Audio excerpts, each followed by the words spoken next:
Welcome to the Intentional Fatherhood podcast, where we give you a strong biblical framework and lots of practical ideas on how to live intentionally as a father and a husband. I'm Brooke Moser. And I'm Justin Whitmore Early, and we're your hosts to guide you through the many roles and challenges that God is calling you to live intentionally as a father. We're following a visual framework that you can check out at intentionalfatherhood.org, and it's going to help you break down fatherhood into 8 callings. And in each one, we're going to talk about how God made you to be a father and what practical habits you can start trying today in order to live intentionally into that calling. So come along with us as we follow Jesus on this journey towards being more intentional fathers. All right, welcome back to the Intentional Fatherhood podcast. Justin Whitmore Early, myself, Brooke Moser, we're here together. We are here. Round 4. I just want to say this has been fun. This has been really fun. We're having a great time. Thank you all for listening, all the kind feedback. Thank you for the comments. Thank you for rating the podcast. Everyone that has in the last few weeks, thank you. And just a reminder, if you haven't done that, very helpful to just rate the podcast, subscribe to it so you know when new ones come. And then also when we release new content, it always shows up. And then also leave a comment. That's really helpful. You can check us out on different social media feeds. You can see that all in the show notes. Check all that out. And then also just want to let everyone know that we are gathering questions for some Q&R. So what we would love for you to do is if you have questions of any of these episodes, but as questions arise, I'd love for you to just simply record a 1 minute voice memo on your iPhone and then send that voice memo with your name, where you're from, and your question. And then hopefully we'll be able to respond to it. But I'm looking forward to that time. Yeah, because we're kind of covering a lot of ground. So the questions, the field is, tilled for questions. Yes. And we're on purpose, we're not able to address everything because these would be even longer. So as you are processing stuff, please do hello@intentionalfatherhood.org. That's the email to send it to. Please do that. But today we kind of teased out last week, talked about spiritual formation, talked about spiritual disciplines, talked about the reality of how much we actually as fathers need the Holy Spirit in a very real, tangible way to live into our fatherhood. But we also very much talked about the reality of the disciplines and the habits that we try to step into in a very realistic, practical way. Not lofty, not even idealist or idealistic, but how do we step into these practices as fathers? So take a second to listen to that. But as we've been talking about the different axes, remember intentionalfatherhood.org, you can see the paradigm that we're talking about, the visual of what we're talking about. But last time we talked about the spiritual formation, becoming more like Jesus practically in real ways. But now we want to talk about the physical side, the body, the physicality. And I've been really excited about this episode because even recently, and I haven't even told you this directly, but there's been recently just new discoveries of how much for me personally, how much my body has been interjecting or interacting and negatively affecting my spirituality. And not in your fatherhood? In my fatherhood. No, mainly my fatherhood. Yes. And not because I wanted to. In fact, I very much don't want it to, which is the whole point. This is kind of our thesis here. Be intentional, not invisible. Don't let all the invisible things form your fathering. Let's be intentional about our fathering. Yes. And so with that, on this topic, there's some exciting news that you're going to tell everyone about, or just maybe by the time they're listening to this, they already know about it, but you've been working on a fun project. Take it. The whole plane ride here to Bend, Oregon, I was finishing up a manuscript called The Body Teaches the Soul. I've been a year deep in thinking about how spiritual our physicalness is, about how everything biological is also theological. This is part of my story, realizing the significance of my body and my spirituality. And it's been a joy of a journey, but this is going to be tough because as I was mentioning to you, it's not something I've practiced podcasts on yet. Usually when you write a book, you have a lot of reps, you do a lot of podcasts, but this, I haven't talked about this yet. It's still all swimming around in my head. So your job, Brooke, is going to be to try to pull it out clearly. Oh, happy. Good luck. The best part, you're a very clear thinker. I was complimenting you today. You're a very clear, linear thinker. So even if it seems fuzzy to you, it's far more clear than. Can this be an advertisement for my lawyering? Sure. Okay, sure. I'm So practice please make sure earlybusinesslegal.com. We're clear lawyers, so They're we clear, think well. They get to the point quickly. Anyway, yeah, but of course I will happily pull out some points, but I'm excited to talk to you about this because you've been thinking about this for a year. Anytime someone spends that much time delving into a topic, there's excitement. Yeah, I'm really excited. I saw all the chapter layout right before this, and each chapter has a subtitle. Each chapter is a whole book. Like you already know that. It's beautiful. This is my flaw. Not in length, but in the idea. Each idea is so deep and rich. I know it's a compliment that it could be stretched out in a beautiful way. But that said, each one intriguing, very helpful. So I'm excited to get into this today. But hopefully, by the time this comes out, you'll know about this, and soon you'll hopefully be able to pre-order and all that stuff. But exciting, you've been thinking about this. The body teaches the soul. The body teaches the soul. Take us there. By the time you're listening, you can see it online. 10 essential habits to form a healthy and holy life. The chapters kind of give you an idea of where we're going. Mm-hmm. The chapters are breathing, thinking, eating, sleeping, exercise, sex. I could go on, but I won't list all 10. And the whole book is an examination of pieces of our physicality and asking how are we this amazing divine union of spirituality and physicality, and what does it mean? Now, that's all sort of theory. Here's where this mattered for me. I shared my story in episode 1 of how I was a missionary that turned lawyer, and I actually in that process got converted to the nervous medicating lawyer by habit, right? So we've talked a lot about habit, a lot about formation in these episodes. And the thing that so confused me during that crisis time in my life is how, when I was believing all the right things, my body could be going so haywire. Okay? Because remember, I'm a missionary with a great head on my shoulders. I know my identity shouldn't be in work. Totally. I know that the Lord is bringing all things together for the good of those who love him. Yeah, I know that he holds the world in the palm of his hands, that, he speaks the oceans and the mountains into existence. Surely, that my life he can take care of. And yet I'm wrecked with anxiety in my body, right? Like the first thing that I noticed was wrong in my crisis was not that I was mentally scared of anything. It was literally that my hands were shaking and that my palms were sweaty and that my heart was racing. And then in the wake of these physical symptoms of anxiety, so went my mind to, well, maybe you're not okay. Maybe work's not okay.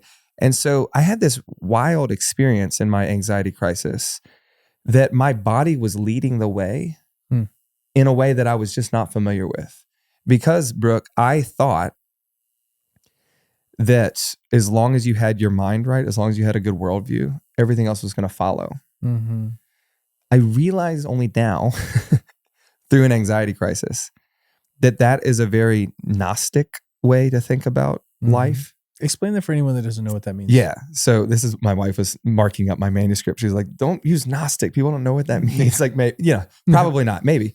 Gnosticism was, and really still is. It's a great word, and I think it actually is awesome. But you do have to explain it. No, you do. So it was and it's actually a word that covers a very broad range of ancient thought. But it was generally the Greek-ish idea that the good life was the spiritual life, and you were basically a prisoner of your body. There's some parts of Platonism and Plato echo in this, not all, but Manichaeism is another one. I don't want to get too deep here. It's this general vibe, I would actually call it, because that's how it exists today. Nobody would articulate the tenets of Gnosticism today, but an enormous amount of Christians in our modern moment are functionally Gnostic because they think what they really are is a soul, and that someday that soul will be released to heaven, finally free of the shackles of the body.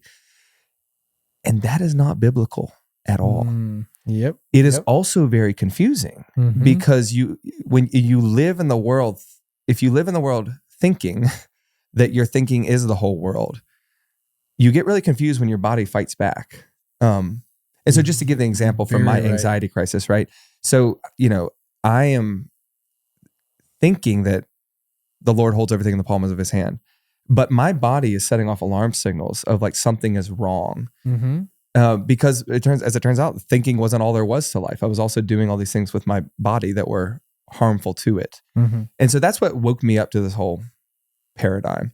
Sure. The spiritual disciplines were the place where my life really started to change. And that was equally as confusing, because then I was like, why does fasting work so well?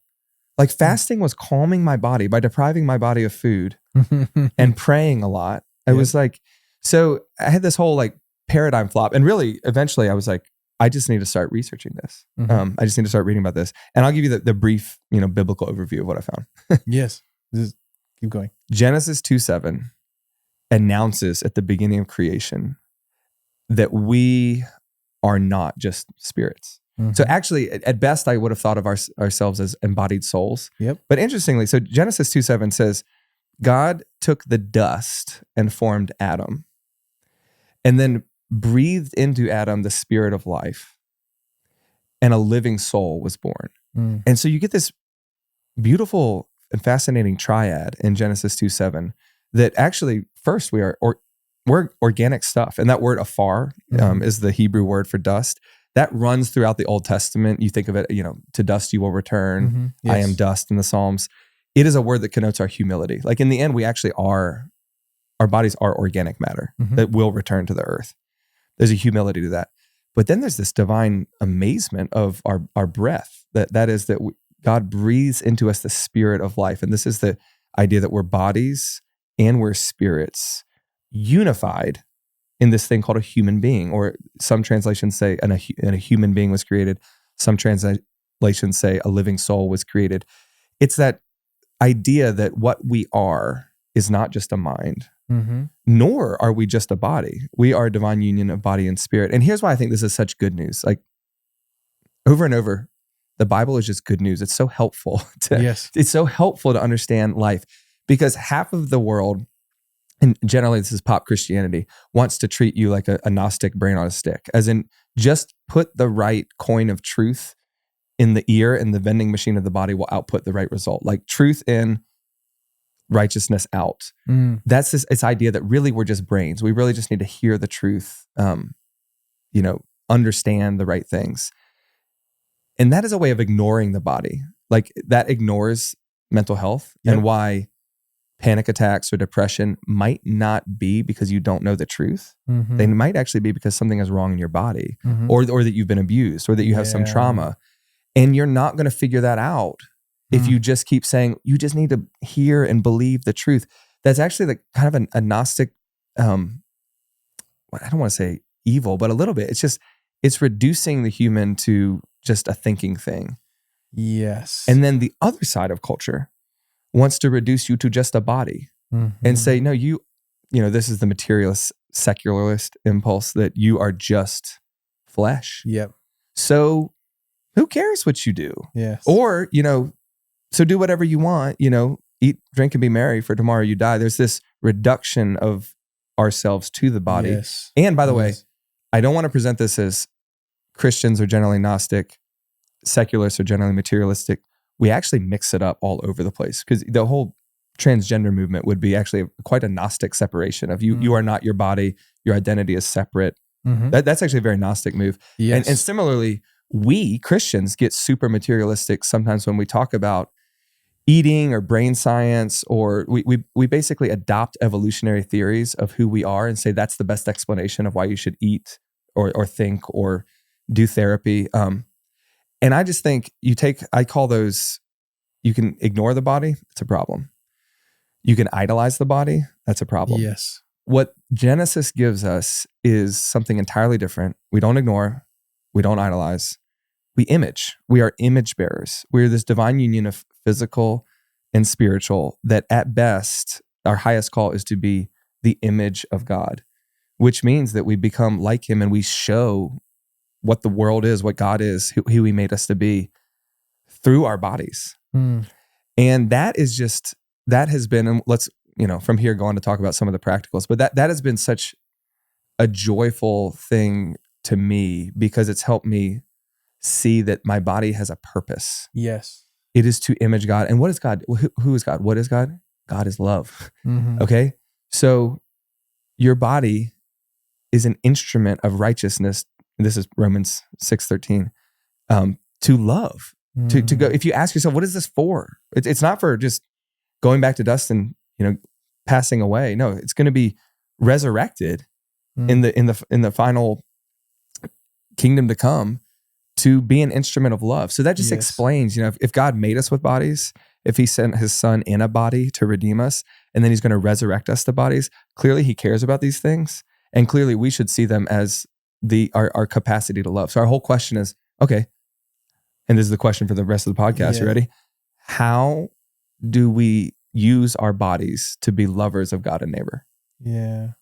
How do we use our bodies to be good fathers? Right? Yes. Like, I mean, that's what you're saying. And there was a lot that you said, and I like every part of it, and I could just keep listening. But I want to also press into something that you said that I think is actually very, you said my job today was to pull some of this out. I want to nuance it a little bit, because you're absolutely right. Theologically, you're absolutely right. But the one thing that is interesting, and why we want to talk about, why are you and I here today talking about the body? Like, why are we spending our time doing that? Mm-hmm. And because you are in tune with, and there's many people listening that are in tune with, their bodies are living in a habitual way in certain areas that are deforming their life and their fatherhood in a deep way. And they don't want it to, but they can't necessarily just turn off a switch. Mm-hmm.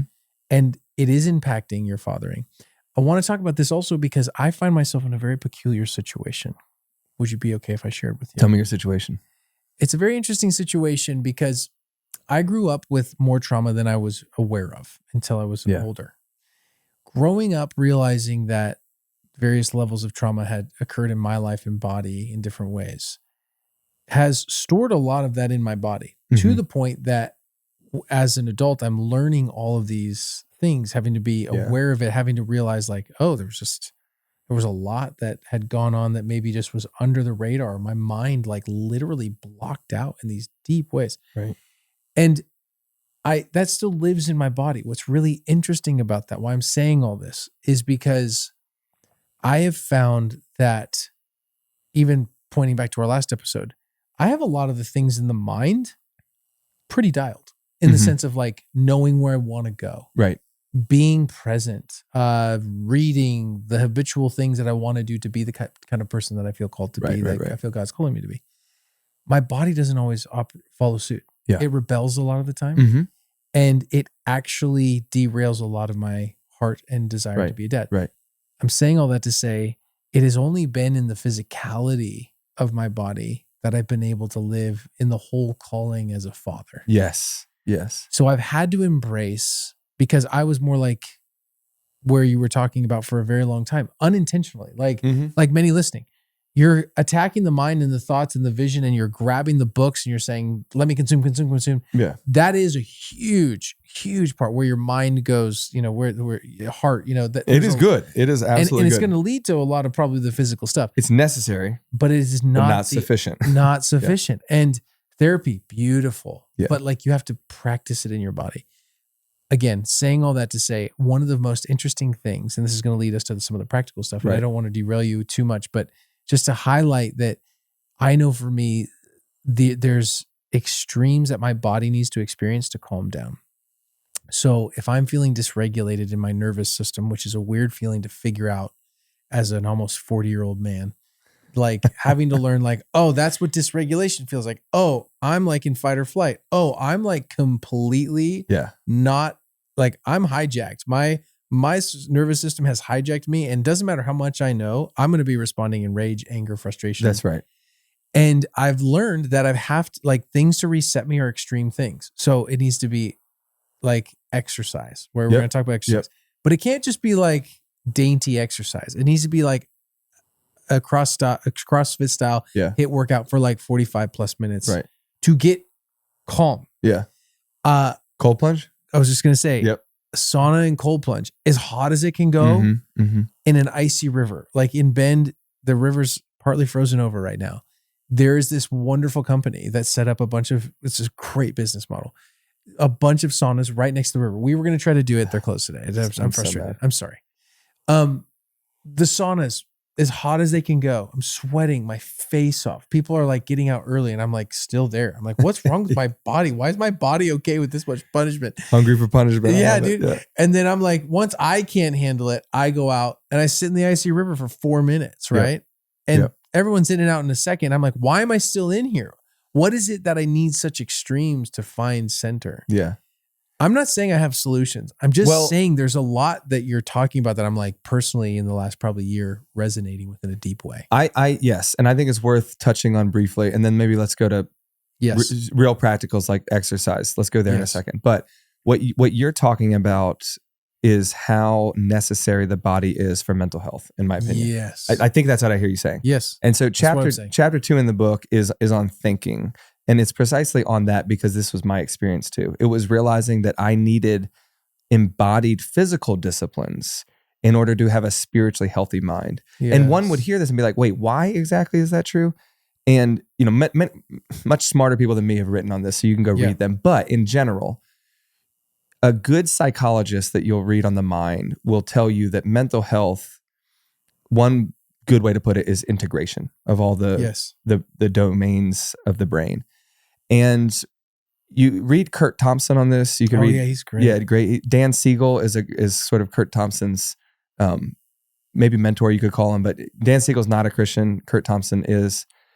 So Kurt Thompson interprets Siegel really well. But both of them, we should have him on the show. Absolutely, because both of them would tell you, there's domains of integrations. Your upper and lower your brain. What you think about versus what you do by habit. Yep. Your right and left. Your sort of open creativity. Your more left brain analytical side. There's your in and out, what you're thinking, what another person thinking, relational. There's story. Some of this is in the intentional fatherhood diagram that we're following. Some of this is kind of diagrammed there, like how you think up and low, past and future, in and out. But though you can think about and think, well, is this just like a psychological life hack? No. The Garden of Eden was created to be in shalom. We were called to be gardeners, right? Yes. To bring beauty out of disparate parts. The fall has broken that wide open so that where we were supposed to find beauty and order, we find absolute chaos and disintegration. That is true in an actual garden, like in the garden of your work, in the garden of your relationships. It is also true in the garden of your mind. Your mind, your brain literally was meant for a sort of integrative shalom. And the fall has ruined it. This is why we can be people who know the truth, but don't do it, or hear the word, but don't practice it, or want to love our wives, but look at porn, or want to be gentle with our kids, but find ourselves yelling at them because literally and spiritually, and the whole theme of this is that the spiritual is much more physical than you think, and the physical is much more spiritual than you think. Yeah. So physically and spiritually, shalom is being blown apart in our minds. And a lot of the solution to that is actually to use our bodies to reintegrate. Now, also, by the way, part of the solution is to use education to master the frontal lobe, which is good therapy, good learning. Yes. But so that's a top-down approach, and we should absolutely do it. Like biblical counseling, learning more, reading, that is training your frontal lobe to bring all the parts of your other brain in order. But it also works bottom up. Okay. It also works bottom up. And that's why sometimes your frontal lobe is racing and you can't control it. And you're like, I need to exercise. Yes. Because by getting a hold of my body, I will get a hold of my mind. And so there's a whole paradigm there of saying bottom up, top down, left, right, all these things. But I would just close that loop by encouraging anyone listening to think of your mind more like a garden than not. And that means that in your original vocation as a gardener of Eden, the human vocation, we were meant to bring order to disparate parts. And I think the gardening analogy helps because anybody who knows anything about farming, and you don't have to know a lot, knows that on the one hand, you're kind of stuck with the land that you have and the weather that you have. There's a lot you can't control. And this is true of our stories. There's ancestry, there's genetics, there's our DNA, there's epigenetics. Yeah, I was just gonna say. The foods that we ate growing up and we didn't know we shouldn't be having that diet. There's the trauma, the abuse, there's stuff that we're stuck with. But no gardener or farmer worth their salt would abandon it and say, well, I guess that's it. No, they would tend to it and say, how can I best till this soil? And I think the garden analogy helps us make sense of the call to agency, even in the realm of, we're given the body that we have and it's fallen and it's broken. And that, we talked about this in the last episode. It was so meaningful to me when I started practicing an hour with my phone off to realize that I wasn't stuck with the brain that I had, that I could garden the mind. And so the whole chapter 2 of the book is all about how can you garden the mind to bring it to a place that's a little bit more shalom than chaos so that you can love. When you're disintegrated, it's going to be hard to be gentle with your children. So you need to be figuring out what helps you. And that exercise might be the next thing to talk about here. Yeah. What helps you be the kind of present father that you need to be? And lots of times that's eating right. That's sleeping right. That's exercising.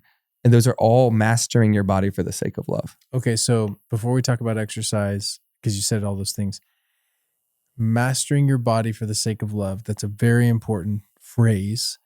I love it.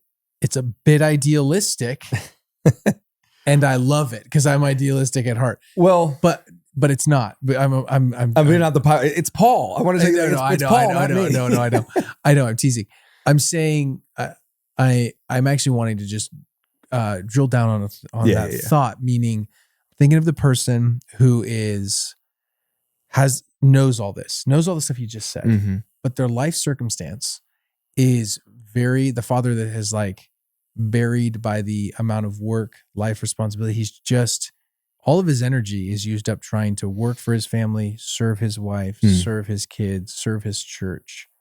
And he's just simply saying, I just don't know where to fit it in practically.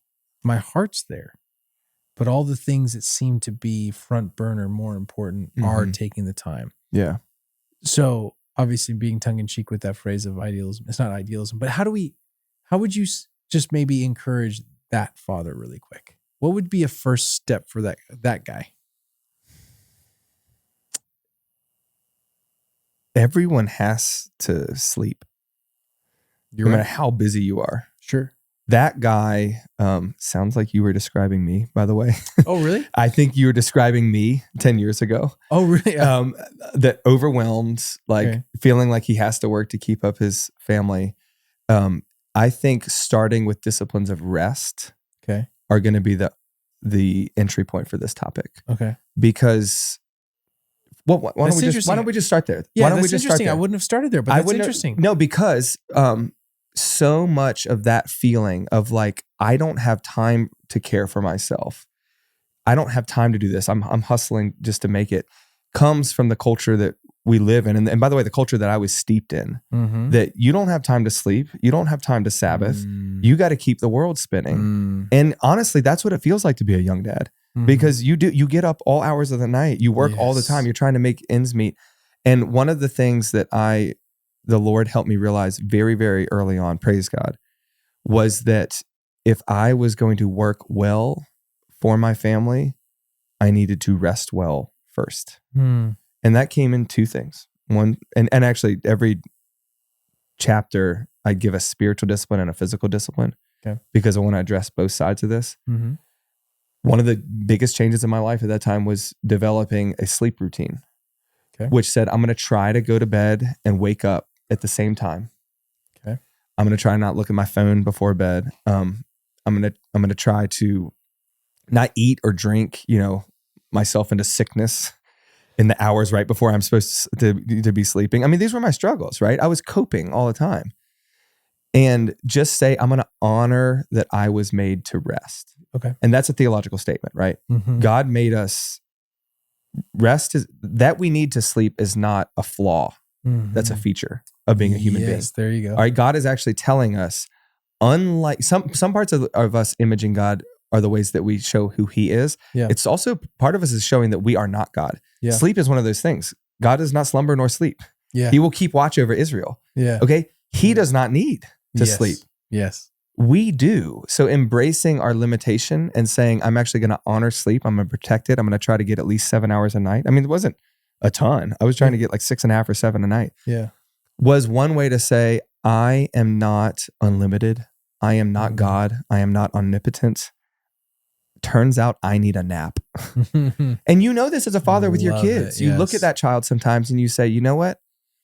All this misbehavior is because this boy needs to sleep. Yeah. Totally. And you take that child and you put him to bed, and sleep, just developing an honor your body's need for rest sleep routine is a way to say, don't ignore your body. And it's also a way to open up to the next thing, which is the spiritual discipline of Sabbathing, of saying that you need to then, like God, be somebody who rests. Yes. And maybe, and that's a weird answer to your question, but I think people ask the question that you asked because they're stuck in the cycle of thinking it is all up to them. And Sabbath is the place where God wants to remind us of the narrative of salvation on a weekly basis and say, hey, child, you can't get it all done. Yes. Luckily, I have. Yes. So rest in that. You know, what all the work that needs to be done in the world is finished by Jesus on the cross. He said, it is finished.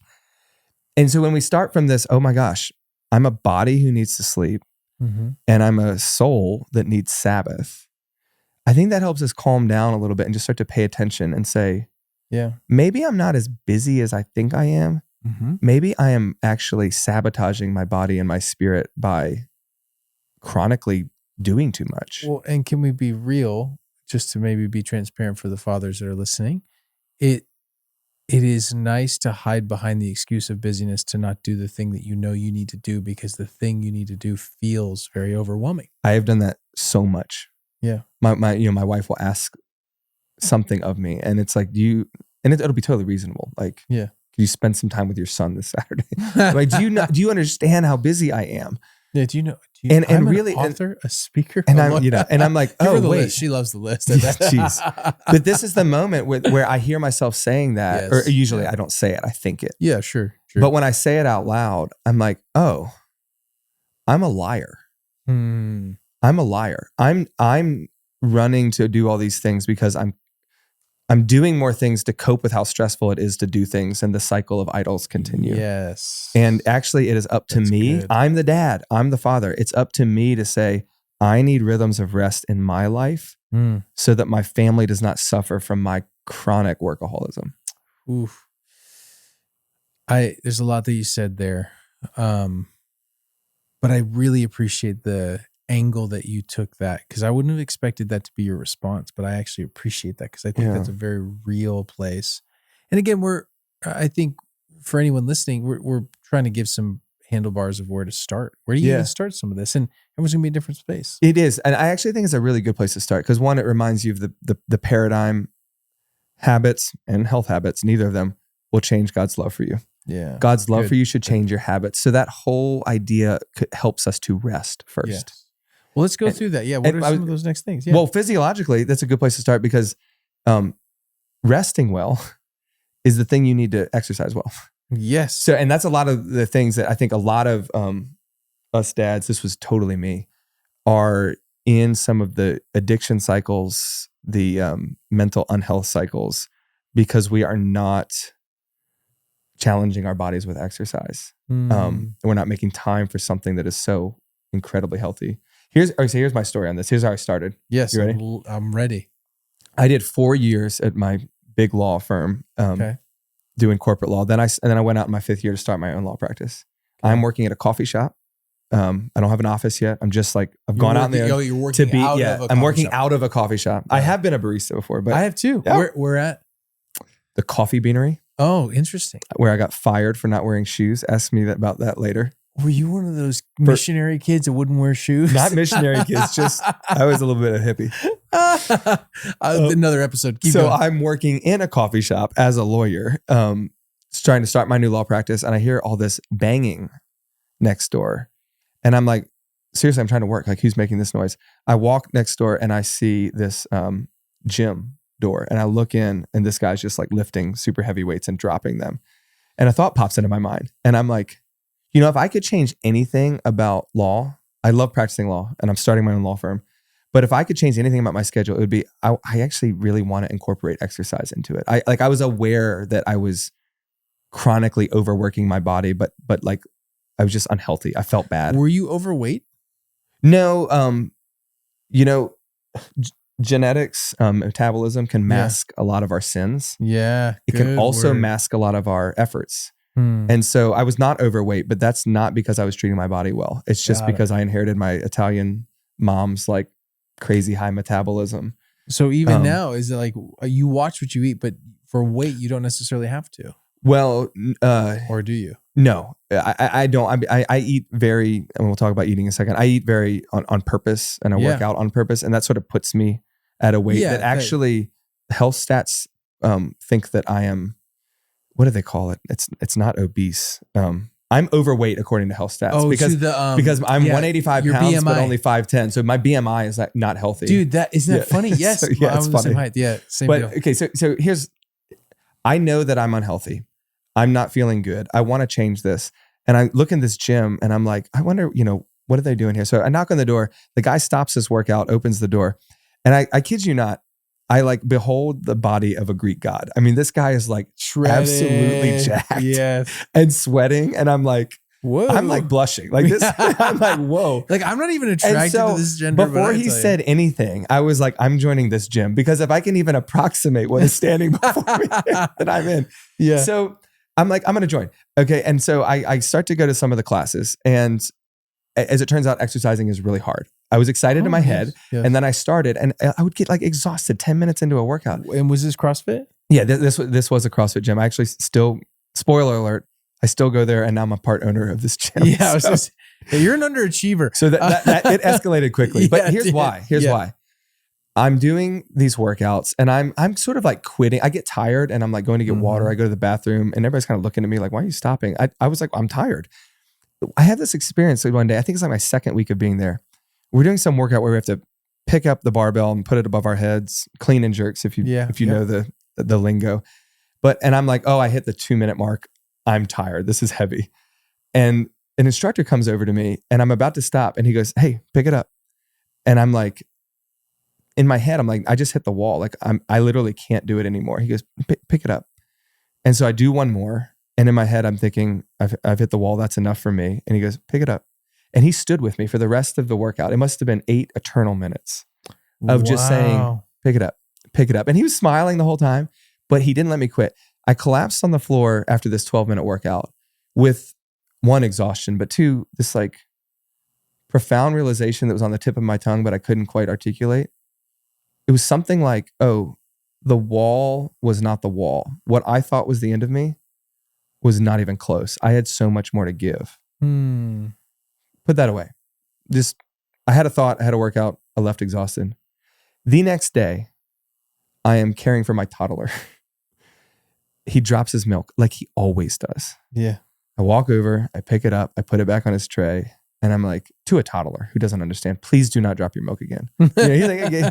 We've all done it. And I turn around to go get something else, and he whacks his milk off the table. There it is. And I think, Brooke, I turn around and look at a toddler about to snap, and I think, I'm done. Like this is it.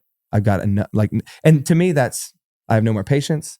I can't do it. I've hit a wall. Yeah. And I heard in my head an echo that was the Holy Spirit just saying, pick it up. Oh, that's good. And I almost in like sort of blank confusion walked over and picked up the sippy cup. And instead of snapping at a toddler, instead of punishing a toddler who had no control, I just put his milk back and walked away. And I have never been the same since that day, because for me, that was one of the entry points of, wait, the body just taught the soul something. My gym experience of realizing I had more of me when I thought I was at the end of me suddenly became a parenting lesson that I had more patience when I thought I was done with patience. Wow. And I thought, dude, if the Lord can teach me how to parent better by teaching me through exercise, I'm very interested. And 6 years later, I've found that so much of my spirituality is now informed by physicality. And it's because, as it turns out, we need suffering to build character. Yes, in every way. Yeah, I mean, so, a researcher might call it anti-fragility. It's like the idea that your body needs stress to be healthy. As it turns out, if somebody said, I want you to take this pill, it's going to make your heart race, it's going to make you sweat, want to throw up, and your muscles ache, you'd be like, that sounds unhealthy. Well, as it turns out, that pill of exercise is the most healthy thing that you can do, stress your body. And that is, again, the body teaches the soul. That is a window into our image-bearing capacity of Jesus, who says, through suffering, I will redeem the world. Like his direction has come down to go up. And there's just a lot there that we can learn about what it's like to live and imitate the life of Christ by saying, I'll practice suffering, even in exercise. How often do you practice suffering through exercise? I try to do it 5 days a week now. But practically, time-wise, let's talk about when you fit that in. Because let me just say this. I want to say this because this is important. I haven't until like recently, we had our daughter, Sloan, our youngest one, 7 years ago. I would say it's been in the last year that I've finally, maybe not even, that might be too generous, last 6 months, that I've finally gotten into some sort of actual workout pattern that has been consistent enough to say it's healthy. Yeah. Primarily because my wife, it works out in the morning. She goes to a different class in the morning. And I've always been like, for her body's sake, for her health stuff, she's needed to go for. And right. I mean, right there, you're honoring your wife by saying, hey, for her to garden herself, to approximate the best version of her, she needs to, like, I want to give her the freedom to go exercise. Cause it's helpful for her to mind, body, health. Exactly. But it's made such a linchpin logistically. So my heart's been there. Yeah. But it's been logistically where I'm like, how do we work this out? All to say, it's taken a long time, but I've recently found like if I can work from like 8 to 4, really just focused hard hours. There's a class that I go to at 4:30, right? Perfect. And then it gets over at 5:15. I'm home by 5:30. Yeah. All to say that this is both physical, fathers, right? It's a physical choice to make. It's also hugely logistical. Can you fit it into your day? Yeah, there you go. I would give 3 encouragements here. I'll try to be brief. One, if it helps you to know, I just told my story. I didn't work out until years into my career. So many of years of parenting passed without me doing this. So if you're in the younger years and you're like, I can't do this, I'm not at this, know that actually I was there too. It took me a while to learn this. Second encouragement, I actually did start this when my 4th son was born. So it wasn't more time that allowed me to do this. It was not. It was actually just the discipline of showing up. It was more intentionality. And I wouldn't say like it's more discipline, it was more earn it. No, I was tired of being tired. I was sick of being sick. They talk about this with alcoholics. Like you hit a point where you're just so sick and tired of being sick and tired. And I had hit a point in my body where I realized I had ruined my mental health. I had put my family and myself in real danger.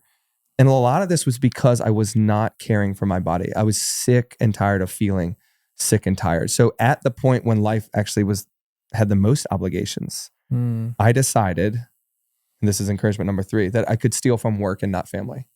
So during the work day, I would go and work out for an hour, and I would make my clients or my bottom line pay the price. I wasn't going to leave my family in the morning, and I wasn't going to leave them in the evening. Tons of people have way different routines in different families. So it's not like it's bad. If you can get up at 5 a.m. and exercise, great. Or if you have a family that doesn't mind that you're not home until 8 because you did like a 6 p.m. workout, okay, great. But for my family, I was like, I need to be there in the morning. I need to be there in the evening. I was going to steal an hour from work. And as it turns out, I'm a better worker because I leave for an hour and work out. Better father because I do that. It is not easy. No. But nothing important in life is easy. It is worth it. That intentionality to say, I mean, if you're listening and you want to start a couple days a week, 2 or 3 days a week of doing something hard. And some people listening to this, for some reason, maybe you have an injury or a health issue. That's okay. You know what one of the most highly correlated activities is for longevity and mental health? Walking outside. I was just going to say, walking outside. If you just take a 2-mile walk every 3rd day, you are doing one of the best things for your mind, for your body, and for your fatherhood. So bar can be low, bar can be high. Just do something rather than nothing. Well, and even so, maybe just if money's an issue, you can't afford a gym. Like we've been in so many different stages where I was like, I'm not going to spend whatever X amount per month to be, you just didn't have the space and money. I mean, YouTube is an endless catalog of amazing calisthenic at home, insane workouts that you can do at any point in time. Everybody listening, I think probably has an awareness of that, but just utilize the tools around you. But I think kind of coming back to what you've been saying helpfully and brilliantly is this is not something that we can ignore. This is simply not something that you can say, I can eat what I want. I can ignore my body. I can not exercise and not pay pretty hefty prices for it. That's and right. not only just, you're thinking about how it affects you as a person in the moment, but it affects longevity. It affects so many parts of our body. I think you said it. When did you say it? So I want people to think about this to be training for love. Earlier I said master your body for the sake of love. Yes. The whole idea here, Brooke, is exercise has made me stronger. It's great. It has made me feel better. That's great. The primary reason, remember the parenting story, is like, wait, I'm learning something about how to love my children better by doing this. Mm-hmm. And I would suggest, I put at the end of the exercise chapter, you'll find a checklist for exercising for a life of love. Which is instead of being like, I'm going to lose 10 pounds, I'm going to PR my squat this year. I mean, those are great. I love that stuff. But what if you said, I want to be healthy enough to carry my children on my back all Saturday on a hike and not throw it out? Or I just want to be strong enough to help a friend move. Or let's think about this over a lifetime, right? Because it's not like, we underestimate what we can do over a lifetime and radically overestimate what we can do in 1 year. Think long-term. You want to be healthy enough to pick up your grandchildren? To continue to have sex with your spouse, when you're 50, 60, 70, to, be able to take a hike with your grandson, to go fishing. These are the kinds of things that we actually enter into chronic unhealth unnecessarily, and we miss out on so much love. Now, of course, as soon as you hear that, everybody is thinking, yeah, but what about cancer? And what about injuries I can't prevent? And of course, garden, right? Sometimes blights come, droughts come, and it will steal life from us. But in the meantime, we have the garden we have, and we should be gardening our bodies for a life of love to say, what kind of exercise will help me to feel the way I feel over the years that I feel the way I need to feel over the years that the Lord gives me to love the people in the way that He's called me to love them. Yes. That is way better than saying, I'd like to look in the mirror and feel good about my abs. No. Yeah. Get out of the mirror. That's body image. Yeah. Get to the window. That's image, body as image. You're bearing the image of God, looking through your body towards God, the life of love, and saying, how do I use it? So I think exercise can be a place where we come into more loving fathers. Yes. I so well said. And I just, as you're saying all this, just thinking of anybody that's hearing this, like, this is possible. It's a choice. And it's just like we talked about earlier. I mean, talk to your spouse, talk to your friends. This is where covenant friendship could be very helpful. If you live near a friend like that, what can you guys do together? Walking with a friend. Again, if you walk outside with a friend 2 or 3 times a week, yes, and maybe pray one of those times. Yeah. You just knocked out like 7 of the spiritual disciplines that we talked about. You're praying. You're right. You're engaging in nature. You're exercising. You're doing community. I was just even thinking of, like something that's fun for friends to do. Sign up for a 5K, sign up for a half marathon, whatever. Like, those are fun. Like, training for that alone is a super helpful deal. And it's really effective. I feel like we can't end this without at least talking about eating for a second. Yes, though, I was going to ask you, is there any more? So good. As soon as you start exercising, you'll start to realize, oh man, I eat pretty bad. Like, it's ruining the. Isn't it amazing? It's ruining my sleep. It's ruining my. I had an experience as a young teenager coming home from high school one day, and nobody was home. I pulled out the vanilla wafers from the cabinet. Oh yeah. And I had this weird, almost out of body experience where I could not stop.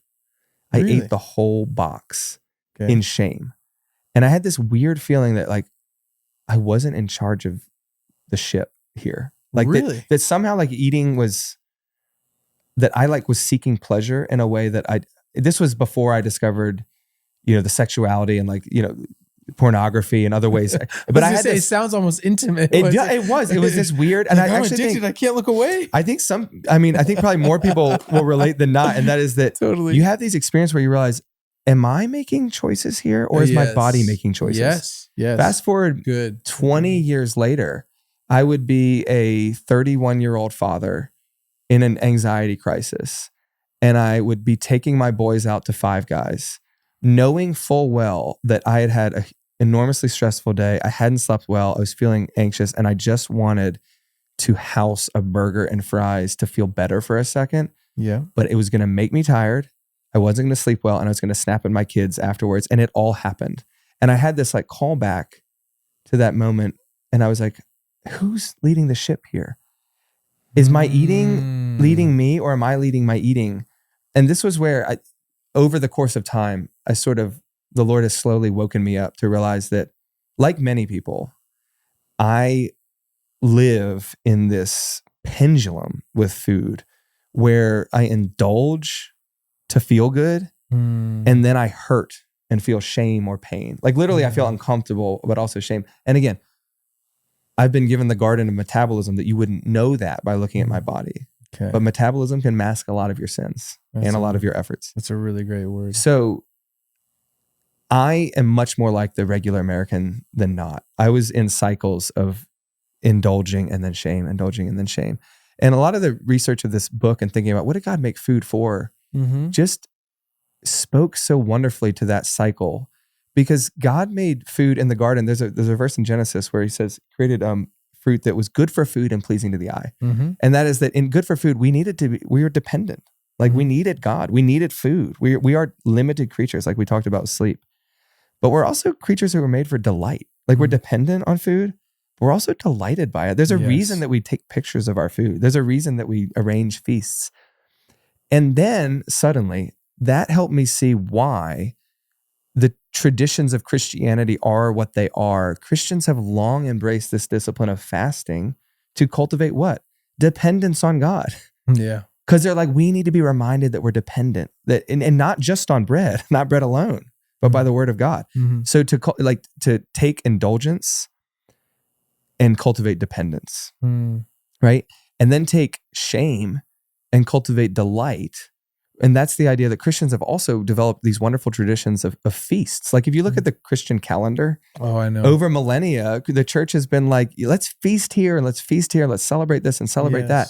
And food has become a place, like the Bible sets it out, to cultivate dependence and delight.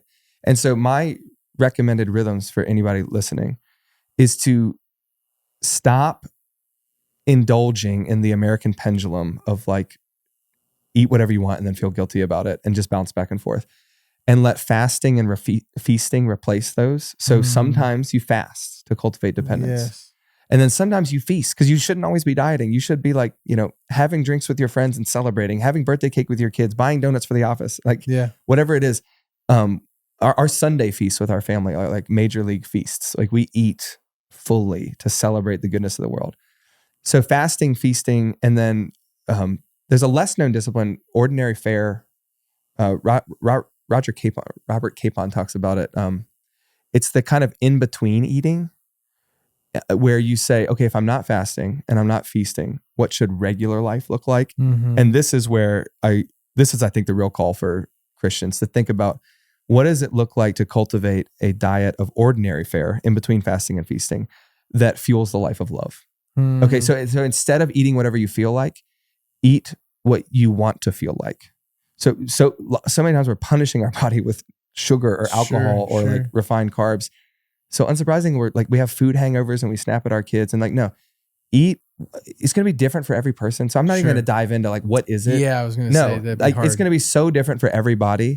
But think about, what does your ordinary fare rhythm need to be like so that you can be awake, attentive, loving, patience, bear the fruit of the Spirit because you're honoring God in your body. Yes. And there's, you can think, wait, does the fruit of the Spirit come from the Holy Spirit? Or are you saying it comes from eating? Well, of course, the Holy Spirit. But as it turns out, the Holy Spirit through the scriptures calls us in many places to discipline our bodies for the life of love. Romans 6 and 12 are some of the high points where Paul says, do not give your body, the members of your body, over to sin.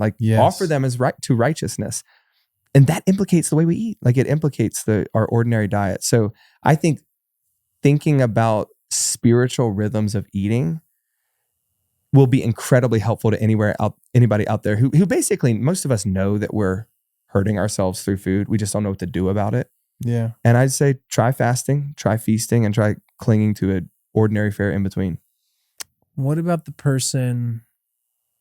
Yeah, poke holes in my argument. No. There's no poking. I'm trying to think on behalf of those that are listening, of the person where food, either there's been eating disorders in the past, so disordered eating, and then you have emotional eating. You have, you kind of mentioned that a little bit, but where it feels like to change eating feels like the weight that they cannot bear. Well, you raise a really important line in this whole conversation, and that is that people who have diagnosable disorders should very likely turn off this podcast and be seeking professional help for that. Sure. And maybe turning off this podcast is a bit much, but that is that keep it on. We are. Yeah, I'm not pretending to be an expert on sleep, an expert on exercise. No. But it's an important disclaimer to say there are some people for whom fasting could be a dangerous trigger for the emotional disorder they have, or feasting could. I mean, if you're an alcoholic, clearly wine shouldn't be involved in your feast, right? Sure. That said, and this is true for mental health too. We've talked about some mental health in this episode. Some anxiety and depression is going to be of the kind where your body is not just broken by disintegration of the fall, but like your brain has a cold or a flu. I mean, it is sick and you need medication and serious like therapy. And that, I hope this conversation helps you realize that is not unspiritual. No. That's like your garden needs particular fertilizer, at least particular work. It's tough soil.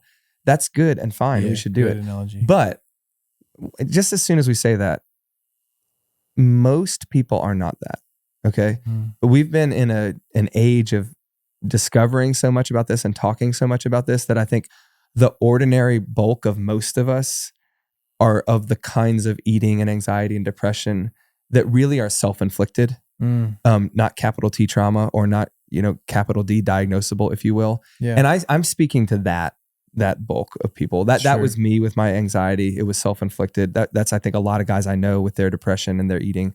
And so I think these rhythms, these spiritual rhythms for exercise, eating, sleep, can be really helpful to most people. Yes. But if you know that you, or even think you're close, like you go get professional help, because fasting could be horrible. You've heard that exercise could break you. That's what I'm asking that. Yeah. The reason I was asking, not poking holes, is to say that is an important thing for everybody to hear, because it's easy to hear this and maybe for the majority of people it works, but you're listening and you're like, this is like not that, but there's just a whole different set of circumstances, right? It's not as linear or as easy. So again, like we've talked about, be gracious with yourself. Your situation's different. It's unique. It needs a different set. I think you said that differently, or I think you said that really well, that there is a different set of things you will need. Yes. And there's a different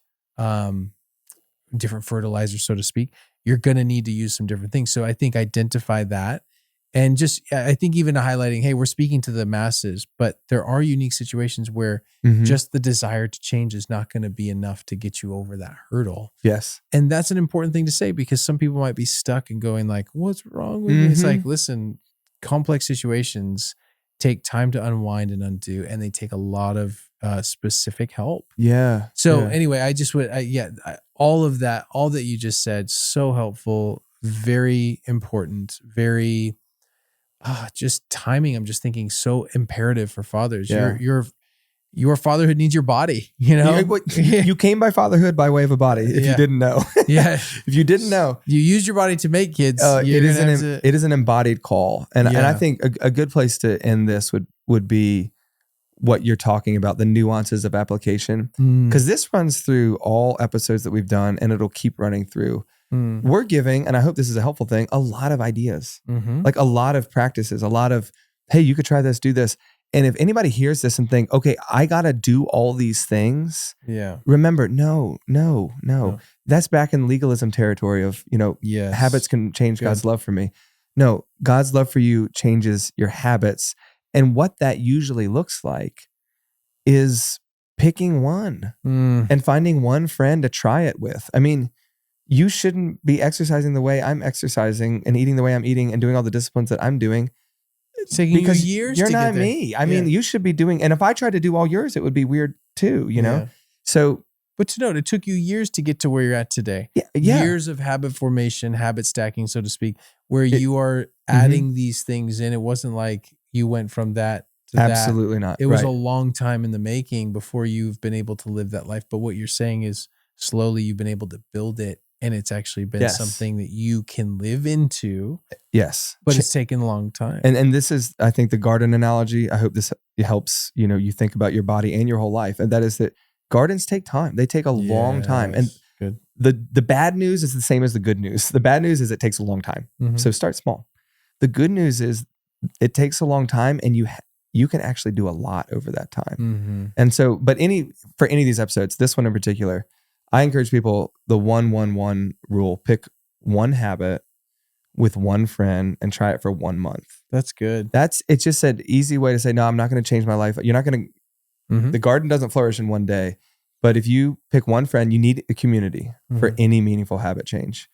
You usually have to start small with one habit. Otherwise, your brain can't keep track. And remember, what we're trying to do is, over 1 month, let it sink down from upper to lower brain so that you now intuit or you naturally do this. And then it actually costs you zero mental energy to then go start another one, right? Because it's sunk down to habit. And I think that hopefully that helps people say, okay, you're going to hear a lot more ideas in the next 4 episodes that we got, but pick one thing and go find one friend and do it for 1 month and see if that one seed isn't lavishly honored and watered by the God who wants to see you flourish. Like so many of Jesus's parables were about the little things that we do and the massive flourishing that he brings out of our gardens, because he's the master gardener. Yes. He's the one bringing it all to shalom. We get to participate, which is a beautiful thing. Yeah. But he's the one bringing it and making it grow.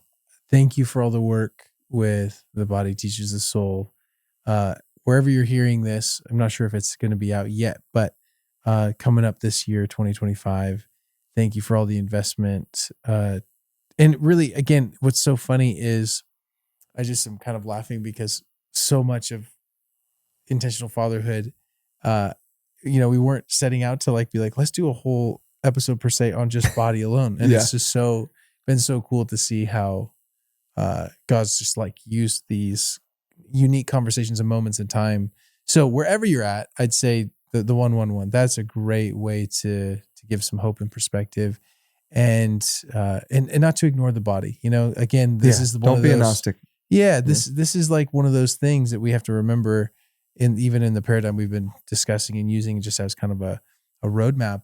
You can't ignore one part of these things, and that's what makes this so complex. We're just talking about one angle right now, and you can spend more than an hour talking about just one angle of fatherhood and it's so complex we haven't even touched the surface. So there's a lot more we could go, but take some time, process this, bring your spouse into it, talk to a friend, have some small goals, do something this week. Maybe before the next episode, go take a long walk outside, try an exercise routine. Yeah. Go work out so hard you throw up. That too. That is all optional. I support it. All on the table. All right. Thank you for listening. God bless.